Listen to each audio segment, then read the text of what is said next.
তারেক রহমান কে? তিনি তো সত্যিকার অর্থে তলের মধ্যে আছেন, তিনি আছেন লন্ডনে, তিনি দেশও নেই। তাহলে এটা কেন ডক্টর ইউনূস করতে গেলেন?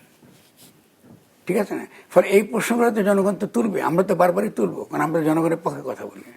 তো যখন তুলবো তাহলে তো আমি তো, বিএনপি তো নিজেকে জনগণের দল বলে দাবি করতে পারে না। কারণ বিএনপির যে আপনি যদি সে ধরুন বিএনপি নির্বাচন চায়, তরকারি ধরে নিলাম যে চায়, তো তাহলে সে নিজের নির্বাচনটা কেন করে না? তার নিজের দলের নির্বাচনটা করুক না। কাউন্সিলের কথা বলছেন, কাউন্সিলের কথা বলছেন, একই তো কথা। তার তো নেতা নির্বাচিত হতে হবে, তার নেতা থাকে বিদেশে। আমি বলছি না তার খারাপ মানুষ বা মন্দ মানুষ, এটা আমার ইস্যু না। কথা হচ্ছে যে আপনি তো এই ছেলেরা তো গণ অভ্যুত্থান করার পরে সবচেয়ে চূড়ান্ত সম্মান প্রদর্শন করেছে খালেদা জিয়াকে, দিয়েছে না? তাকে তো সসম্মানে মুক্তি দিয়েছে। তো বিএনপিতে কোনো কৃতজ্ঞতা বোধ নেই। মানে আপনি কি মনে করছেন সমাধানের রাস্তাটা কি? সমাধানের রাস্তা হচ্ছে আপনার আবারও চুপ্পুকে সরিয়ে দেওয়া এবং বাংলাদেশকে একটা নতুন গঠনতান্ত্রিক প্রক্রিয়া শুরু করা।